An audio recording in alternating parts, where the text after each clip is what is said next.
good morning, good afternoon, and good evening, depending on where you're joining us from for this closing ceremony of the NMUN New York 2021 virtual conference. Again, my name is Michael Eaton, and I serve as Executive Director of National Model UN. On behalf of the Board and Secretariat, thank you for your hard work this week, and congratulations on your accomplishments as individuals committed to make a difference as global citizens. At the opening ceremony, former World Food Program Executive Director and Undersecretary General of the United Nations, Catherine Bertini, shared with you how international organizations must combine diplomacy and logistics to try to serve the global community. The needs are great, but having stopped in on several committees, I'm convinced you are up to the task. I spoke to one head delegate who explained how their delegation was motivated by their school motto as fierce advocates for justice. I was impressed. And then last night I received an email from an advisor that had a quote in the bottom of the signature line that also spoke to me. It was from former President Bill Clinton, who was in office when I was an undergraduate, after leaving the presidency and starting the Clinton Foundation. He said, "In my life now, I am obsessed with only two things. I don't want anybody to die before their time, and I don't want to see good people spend their energies without making a difference. You can change the reality of human history by systemic action." During the current pandemic and engaging in difficult conversations in this country and elsewhere about race and justice, I think this quote is even more fitting today. And I know you all will continue to make a difference.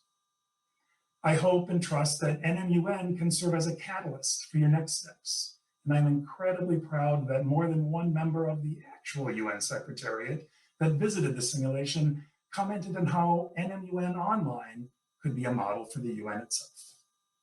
2021 marks 94 years since the first Model League of Nations at Syracuse University, to which we trace our roots. The NMUN Board of Directors is responsible for the long-term educational quality of the simulation. We're a nonprofit corporation with official NGO status at the United Nations. At this time, I would like to invite into the broadcast the board president, Professor Chrissy Estep of West Virginia University, for her remarks.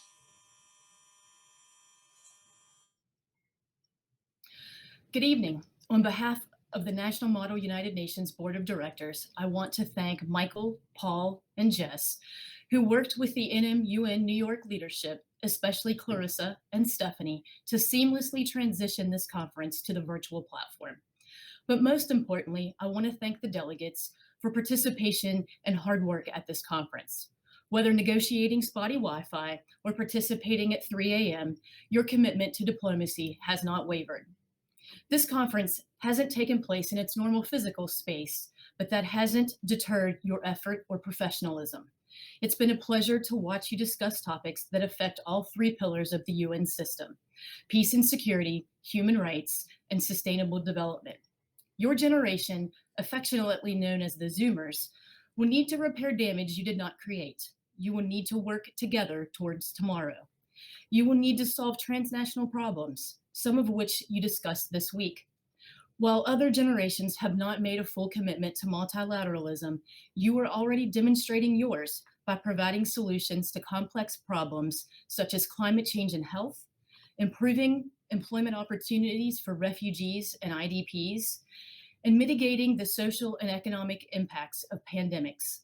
Transnational problems do not respect borders, but they do require a cooperative global response. Multilateral cooperation is the key to overcoming such formidable global challenges. This week, you have developed an important set of skills that you will need throughout your career. But don't wait for your career to use these skills. Use them on your campus and in your home community. Use your newly found confidence to register for a study abroad experience, or your leadership and public speaking skills to serve as your student government association. Demonstrate the teamwork skills you developed this week to start a new student organization, or your newly acquired researching skills to publish as an undergraduate student. After the conference, share your experiences with your friends and your family. Tell them what you learned about the UN. It's flawed, but it's indispensable.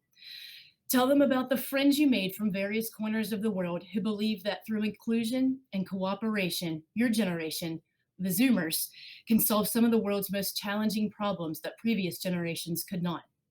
Finally, I encourage you as digital natives to use your global connectivity to tell current leaders that we aren't always going in the right direction.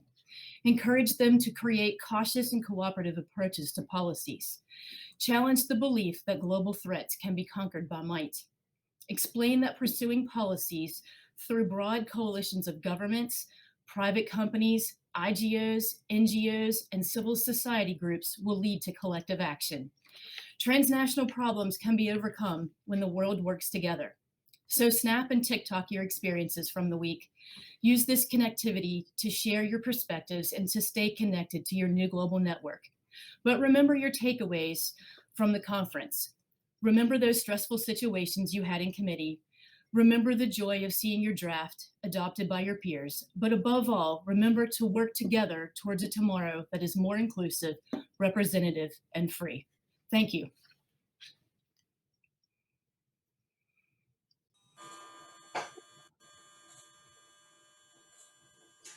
Thank you, Chrissy. It is my distinct pleasure to work year-round with the board, advisory group, and our headquarters staff to guarantee the long-term success of NMUN. We are not going to tempt fate by testing the technology to bring them all on the screen, but let me say thank you to all of you in these groups, especially to Paul Van Cura and Jess Hopeman. Over the past few days, most of you have represented the views of an assigned member state. As the delegates representing Médecins Sans Frontières know, and will also tell you, non-governmental organizations, NGOs, are an essential partner in helping to achieve the global goals. It is indeed an honor for us to welcome as our keynote speaker, former Foreign Secretary of the United Kingdom of Great Britain and Northern Ireland, and current President of the International Rescue Committee, David Miliband.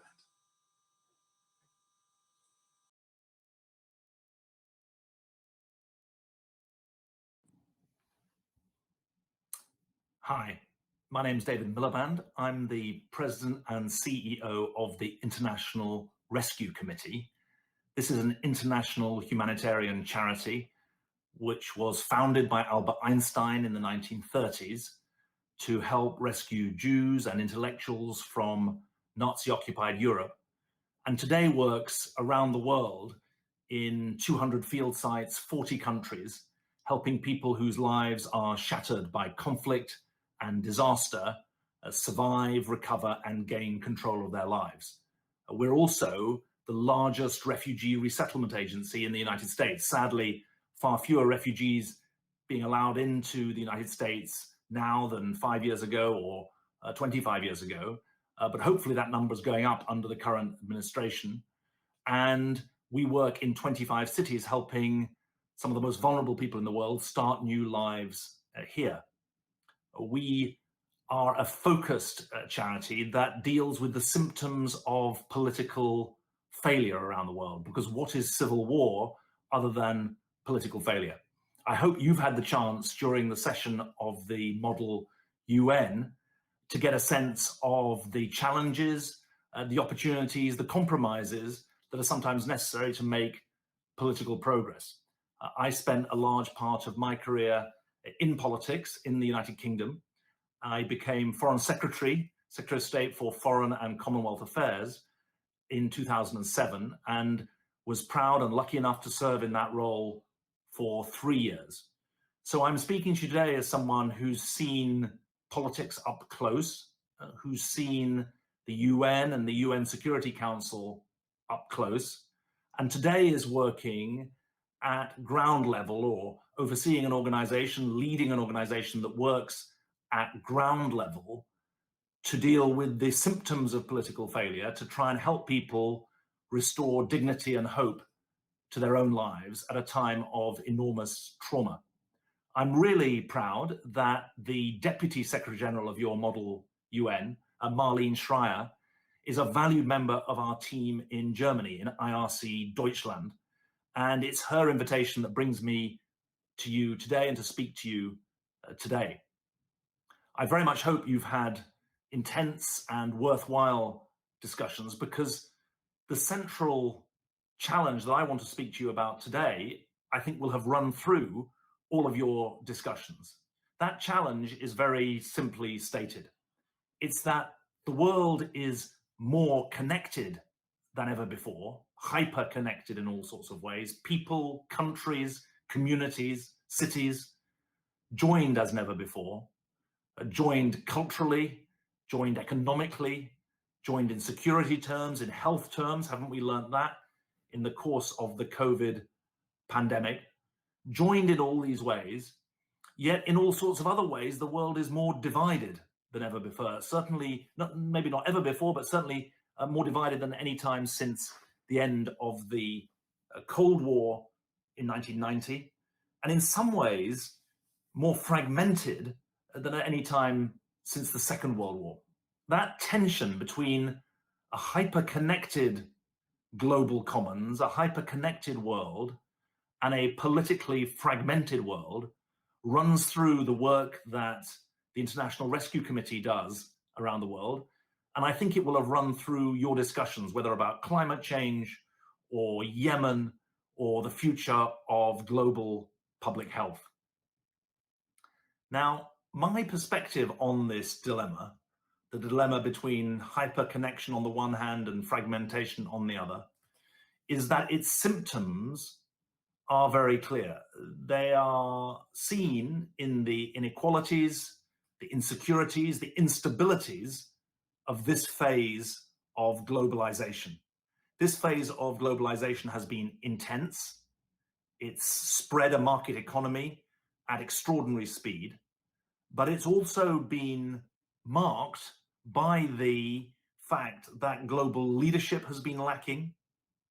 The management of the global commons, the air, the seas, the environment that we hold in common has not been well served. And it's also been notable for a rise in the most extreme forms of violence within countries, civil wars taking place at an unprecedented rate, and people fleeing from war at an unprecedented rate. 80 million people fleeing from war today, more than 1% of the global population. 35 million of them are refugees, and 45 million, that means they've crossed borders from one country into another, from countries like Syria, from countries like Myanmar. 45 million are internally displaced people. Those are people who've been rendered homeless in their own country as a result of war. These are not economic migrants. These are people who are fleeing for reasons of politics. The kind of issues that I deal with every day are the issues of those displaced people. How can we continue to get medical aid into Syria when there are so many threats and closures of cross-border crossing points? How can we sustain life and livelihood in Yemen, the world's largest humanitarian crisis, when the conflict still seems to rage after 6 misbegotten years, and when all sides to the conflict have been accused by the United Nations of war crimes, and when all sides get in the way of humanitarian aid delivery, which itself is contrary to international humanitarian law. So this phase of globalization is marked by insecurity, by instability, by inequality. And it's worth asking, why is that the case? Because 30 years ago, when I was of an age to attend the model United Nations, there was a feeling that while different countries were moving at different speeds in their development, there was a common destination in accountable government, protection of human rights, and market economics, which protected the poorest while giving incentives for business development. Today, that has been at least in part thrown into reverse, because while the market economy has spread, human rights and accountable government are in retreat.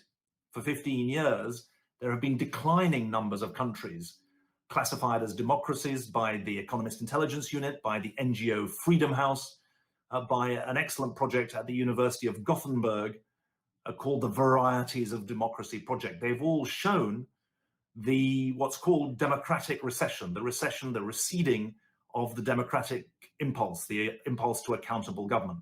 Or at least what has been receding is the state of democracy in different countries. There are plenty of places where democracy is in retreat, but where the people are protesting against it. Now, the question is, why has that happened? And I just want to point to a few reasons why this phase of globalization has been marked by inequality, insecurity, and instability. One is that the spreading of economic power has led to the dispersal of political power. That's how you see gridlock at the United Nations. It's how you see people talk about a G0 world, a leaderless world. It's certainly a world very different from the 1990s when the US was the single hyperpower. Today, there's a much greater fragmentation of political power around the world. The second reason, I think, is that, in my perspective, the problem with the global institutions that are set up to hold the world to account, that are set up to manage the interconnections between the world, the problem of those institutions is not that they are too strong and overbearing, it's that they are too weak. If you take the example of COVID, I'm sitting on the International Panel on Pandemic Preparedness and Response, which is a World Health Assembly sponsored panel. If you look at the interim report of that panel, which was published in January, what it says quite rightly is, in my view, is that the World Health Organization is not just underfinanced for the job it has, it's underpowered for the job it has. It doesn't have rights of inspection in countries, for example. It's subject to political pressures when science should come to the fore. And that's just one example of an international institution. You could think of climate institutions too.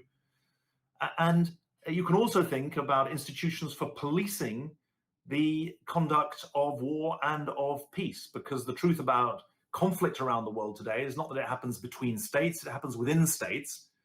And those civil wars are in various ways very uncivil, because the laws of war that protect civilians are marked not by being honored, but by being breached. That's how you end up with 43 children killed in a coach in northern Yemen. It's how you find International Rescue Committee staff, health staff, bombed and killed in an ambulance in northwest Syria.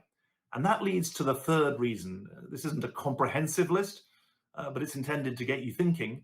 The third reason for this mismanaged process of globalization is an unresolved debate about national sovereignty and the relationship between the rights of states over their own citizens and the universal rights of citizens. For 300 years, until the end of the Second World War, from the 1640s until the 1940s, the rights of states were recognized in international law, but the rights of citizens were not. And then after 1945, after the Second World War, after the trauma of the war, but also the lessons of the interwar period, individuals, all human beings, whether they lived in communist countries or capitalist countries, whether in democratic countries or autocratic countries, they were given rights in international law, rights of individuals to balance the rights of states. This was a historic move. And what's happened in the last 15 years is that that commitment to the rights of individuals, never honored absolutely, but that commitment has receded.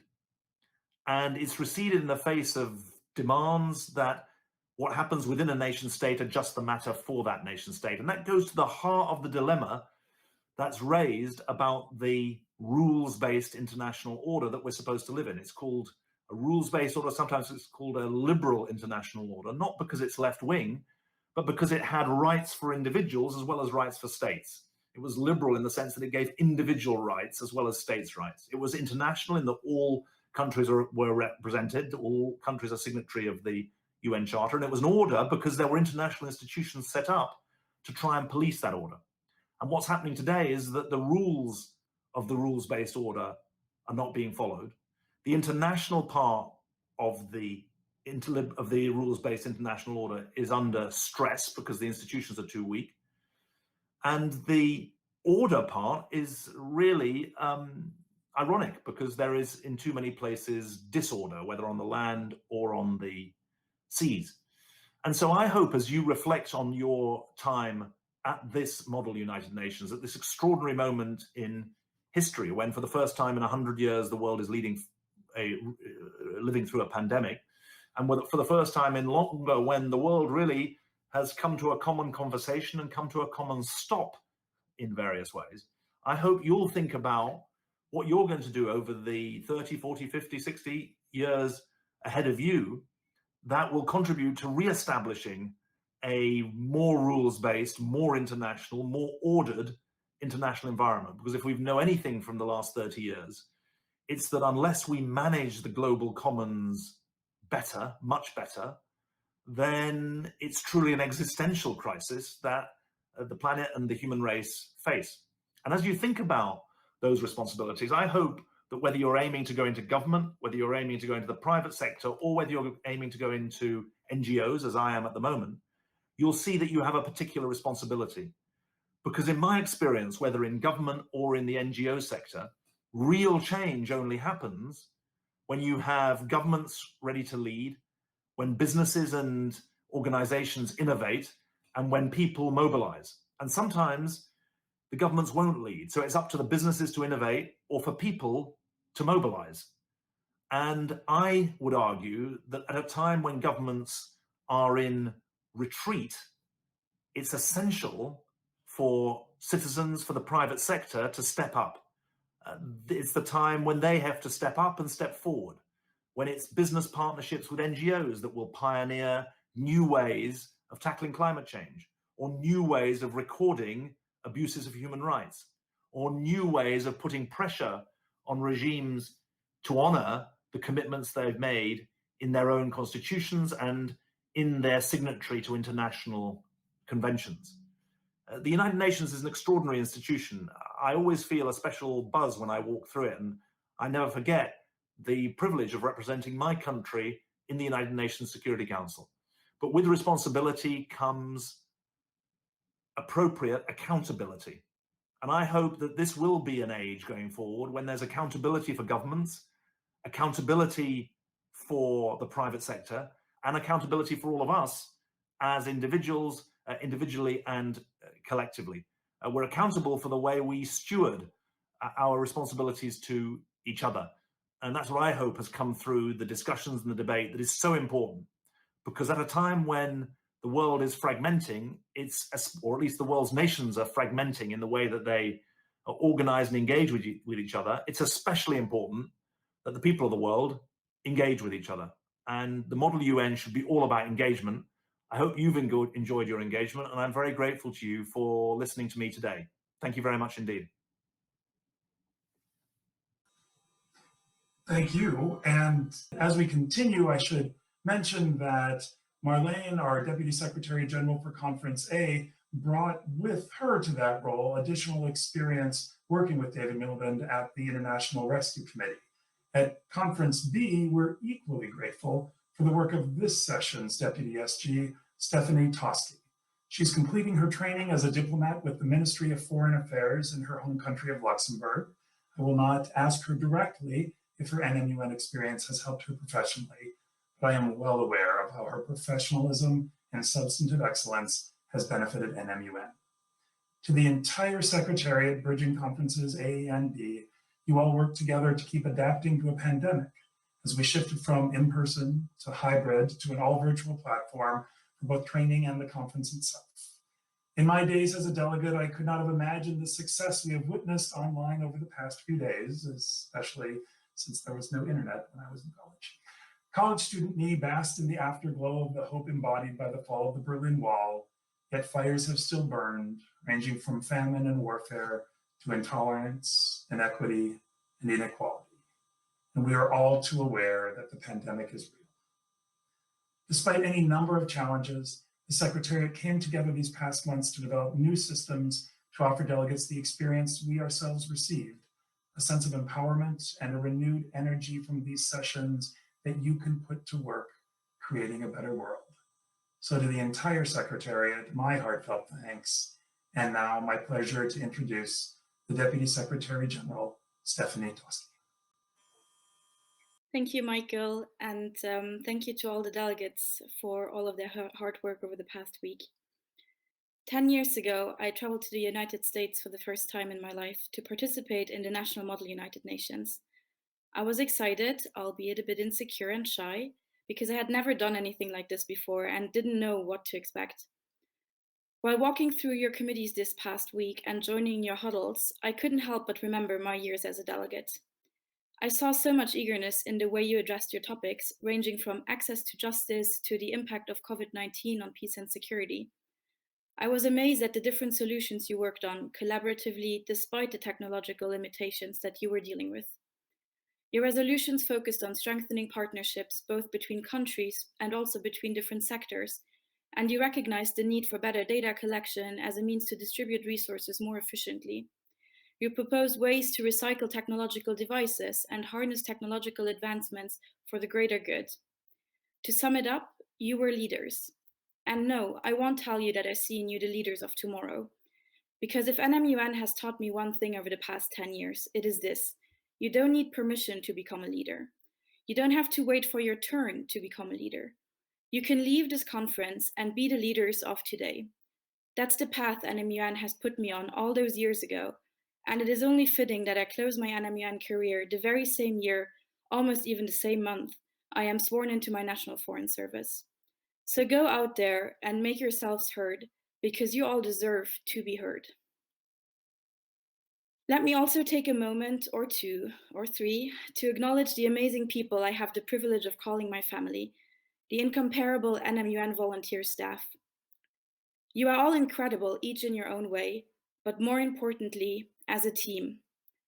The way you lift each other up and support each other every day is what makes this conference the success it is every year. It's what makes me so proud to have been able to guide and lead you over the past year. It's what makes us a family. You are the foundation this organization is standing on, and without you, we all wouldn't be here today.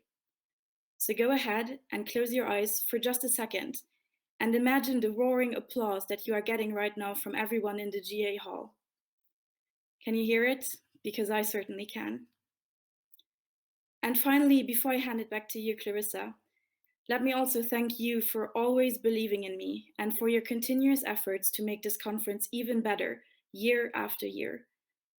NMUN New York could not have had a better SG to guide us through our first virtual conference. You made it happen, and I am humbled to be able to call you not only my colleague, but also my friend. Thank you very much. Thank you, Stephanie. Your support throughout this year has been priceless, and I can't begin to tell you how much I appreciate you and all of the hard work you have put in to ensure that this conference was a success.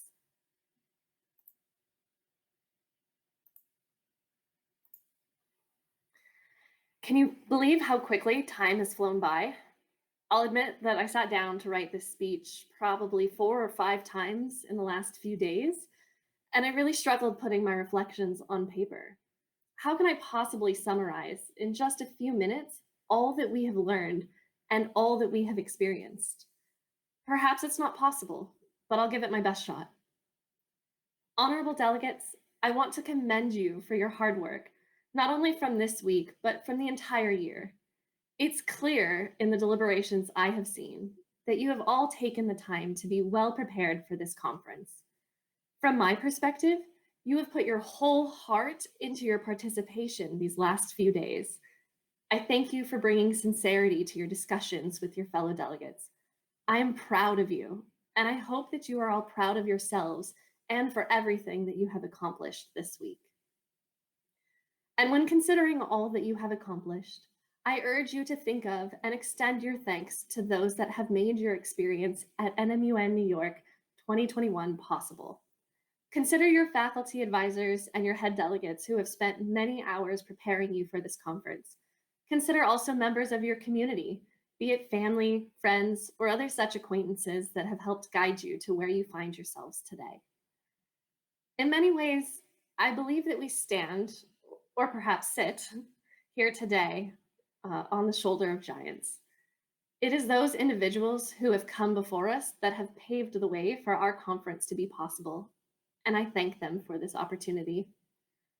I'd be remiss to not also acknowledge the hard work and dedication of our volunteer staff. Thank you to our outstanding USGs and ASGs for rising to the occasion and being there every step of the way, not only for one another, but also for our Secretariat. And to our Secretariat, thank you. You have been the backbone of this conference, especially this past week, working tirelessly to support the work of the wonderful delegates we've seen.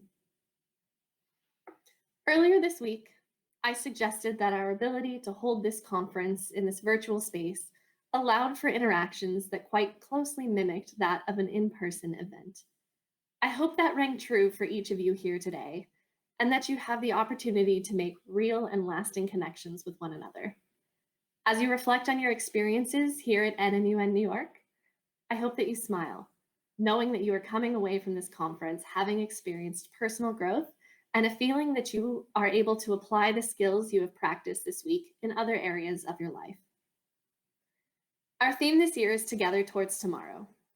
This week, I have seen you come together with common purpose, overcoming challenges and building a better tomorrow. Perhaps throughout the week, you have heard the term Nmun family. You are now part of it. Show the world what we are capable of when we work together and enjoy this experience to the fullest. It has been my honor to serve as the Secretary General of this conference. I'm going to miss the near daily interactions I have had with everyone involved throughout the year as we brought this conference to life. But thinking of this past year, and indeed the past 10 years that I've been able to volunteer with NMUN, I know that this conference is in good hands. There is so much experience and determination among us, from senior staff who are more than ready to take the lead in future conferences, to directors and assistant directors ready to move into new roles and guide new delegates in their roles.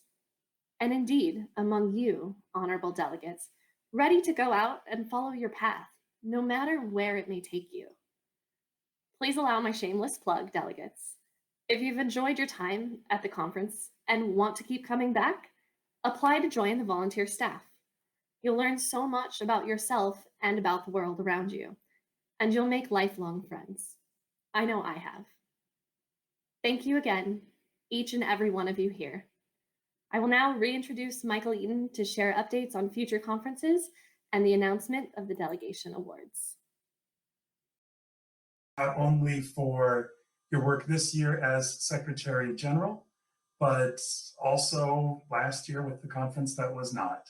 It has been you who has helped bridge those 2 years, and through your calm, through your kindness, and through your competence, including mastery of every Google form, you have helped make this conference a success. And the success you see is also a reflection of your attributes in the Secretariat and the students. Thank you very much. The current vaccination projections suggest reasons for optimism for coming together in person in the next academic year.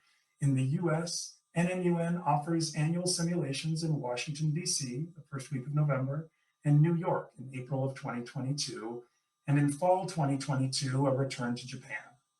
Information on these conferences is available at nmun.org.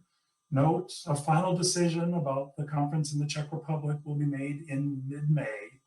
But our big news is that our return to New York will be to a single hotel venue, the New York Hilton.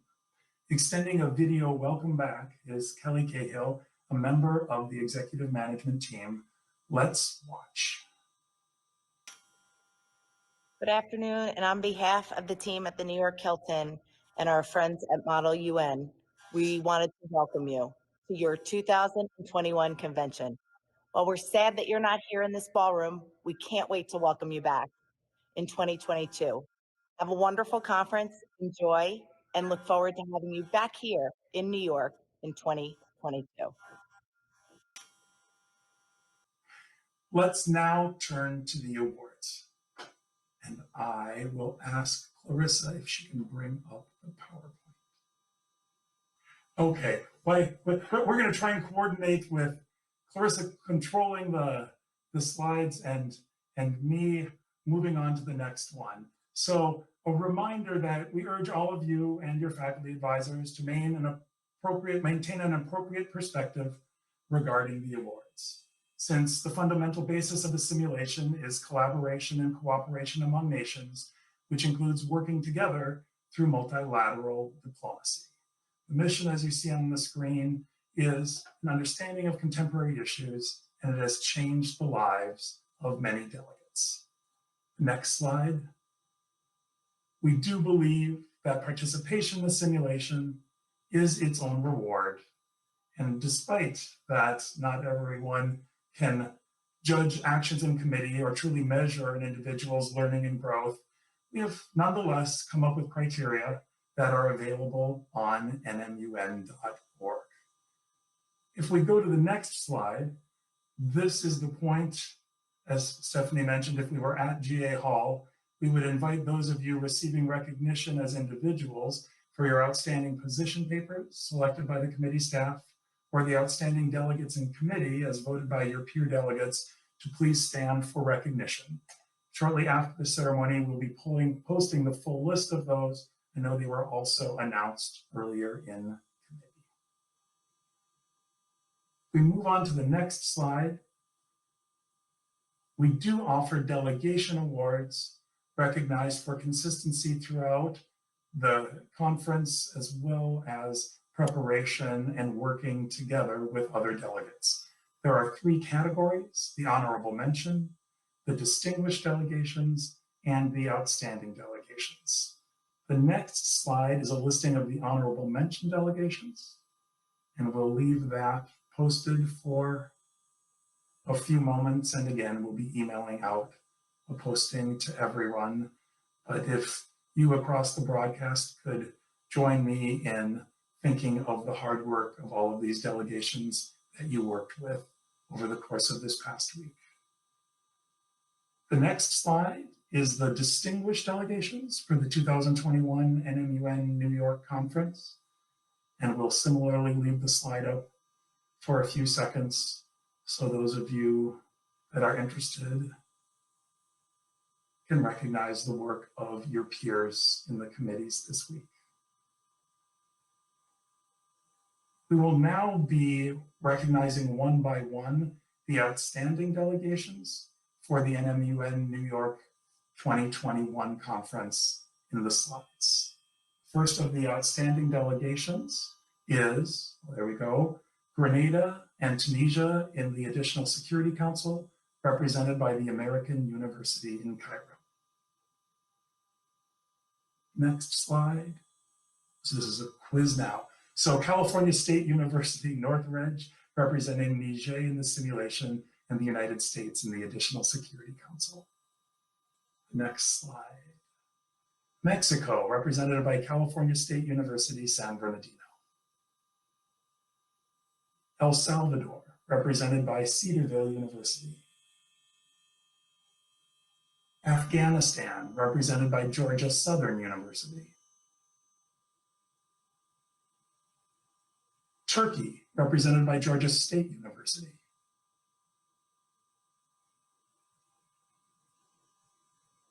Hungary, represented by John Jay College of Criminal Justice. My fun with flags almost faulted me there.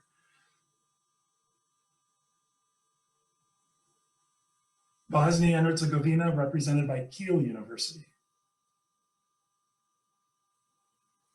Médecins Sans Frontières, represented by Lone Star College, I believe it's Kingwood and Tomball campuses.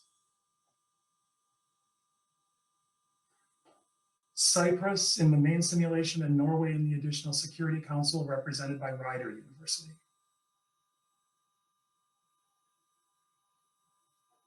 The University of New Haven, representing Sierra Leone and the United Arab Emirates. And our final outstanding delegation of the 2021 conference is Benin, represented by the University of Wisconsin, Oshkosh. Thank you to all of these delegations for their incredible work.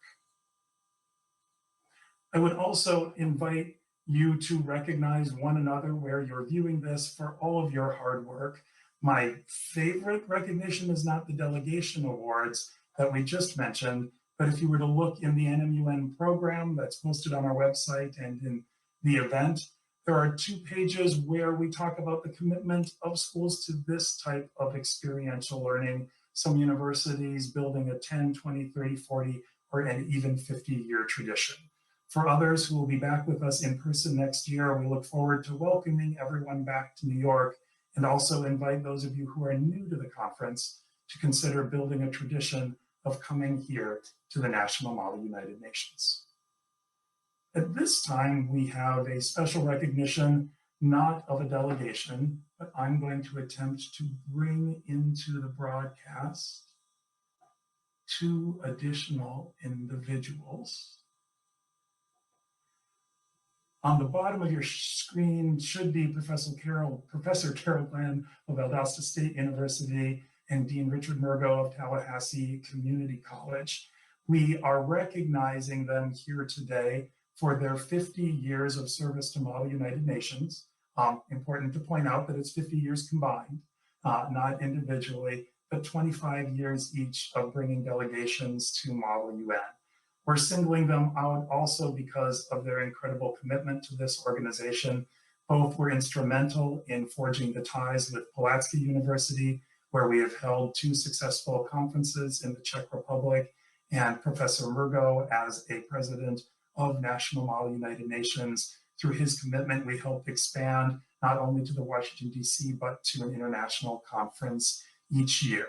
If we were together in New York, perhaps we would raise a glass, but instead we're recognizing you here with a special award. Sorry. That's very meaningful to me. Some of you may have noticed in the program that a longtime volunteer of the conference, my mother, who spent 20 years helping with registration, passed away this year, and the board recognized her by naming a Judy Eaton Service Award in her honor. And we thought, oh, sometime in the future, there'll be someone to give it to. But we were provided an opportunity this year with the retirements from Model UN of 2 incredible people. So it's my pleasure to announce the 2 of you as the first recipients of the Judy K. Eaton Service Award. And I can speak personally in letting you know that Mom thought the world of both of you, your commitment to your students, and the energy that you bring to Model United Nations. And thank you for all you do for Model UN and that you do for this organization. Thank you.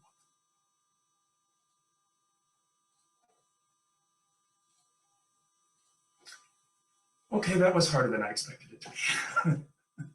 But as we come back to the simulation, before we get ready to close the conference, I would like to remind everyone that shortly there will be the survey available. Please, though you when you receive that, click on that tiny URL to fill out the NMUN survey. And as Clarissa already mentioned, when you see the staff applications, please do consider filling those out. This probably isn't part of the digital generation, but the survey link is tinyurl.com/NMUN 2021 survey. Not hard to remember, but we'll send it out electronically as well.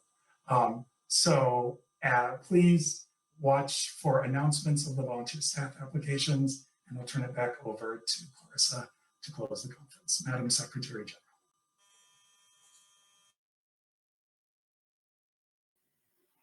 Thank you, Michael. I believe we have a motion on the floor. Indeed, Madam Secretary General, unfortunately, we do have a motion to adjourn the meeting. Thank you. That motion is in order. We'll move to adopt this motion by acclamation. Is there any dissent? Seeing none, I hereby declare the National Model United Nations New York Conference adjourned until 2022.